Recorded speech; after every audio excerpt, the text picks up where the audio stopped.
Well, Louay, it's the wind. When you look at the map, the wind's coming from the right, so it's always coming from the east. And we start off the Pillars of Hercules, just off English Harbour.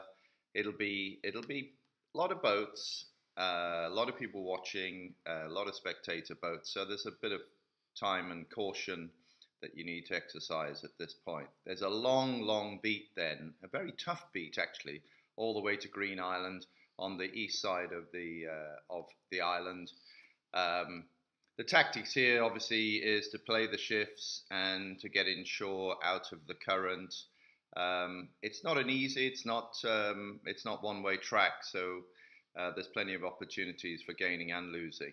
And then on the east side of Antigua, the boats bear away and blast up to the only laid mark of the course, just off the southeastern point of Barbuda. They then bear away, spinnakers up, and probably have, in the conditions that we have for this year's race, some magical downhill sailing. Big surf, the sea is up, the wind is going to be more than 20 knots, and these guys will just have a fantastic sleigh ride all the way down to Nevis in fading light as the day comes to an end. The faster boats will round Nevis just on the edge of daylight, the slower boats in the dark. But then is an amazing reach. Usually it's a two-sail, unlikely to have spinnakers up, but probably code zeros, some of the boats as they go along. Flat water, it's amazing. Absolute flat water. Really fast all the way through the lee of St. Kitts. High mountain here, so in the dark, probably you won't see, but there'll be a lull, there'll be an area of calm that you'll have to negotiate, and because you don't see it coming, so it's a big surprise for everyone. Lots of activity, changing sails, but it's really interesting leg in the dark. Round Sabre again, big tall island, no idea where to go, whether some boats go close in and don't stop, and some go around the outside and again don't stop. So a number of options here on all these 11 islands that you go around. There's lots of options, and then probably a pretty tough beat for the smaller boats. Big sea conditions all the way up to St. Bart's. Generally get to the flat water as quickly as you can, so most people tend to go north early and then approach St. Bart's and getting a little bit of lee and lift off the island, and then around the northeast side of the island, which is full of rocks, and navigators, bit of a nightmare really, but it's not dangerous. It's just the fact that if you want to cut them close, that's your risk that you take. You bear away at St. Bart's for a fantastic spinnaker reach all the way down to St. Martin, big seas. One of the highlights for many people of the race course. Then probably approaching after St. Barton, approaching St. Martin in daylight for the slow boats. The faster boats would have gone around in nighttime. Slower boats approaching in the daylight. A beat around the back of the island of St. Martin in flat water.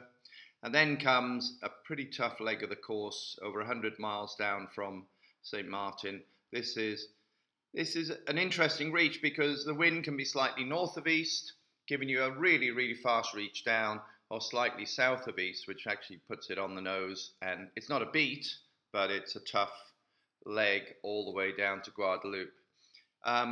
This map shows going to the leeward side of Montserrat, but most boats, the majority always go to windward of Montserrat and then set themselves up for a very, very tricky part of the race. Guadeloupe has a high mountain.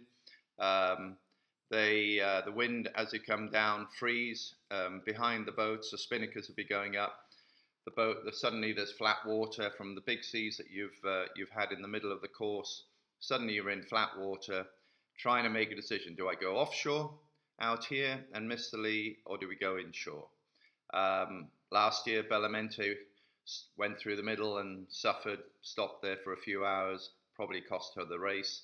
So there's a lot of decision making to have to go on as they approach Guadeloupe.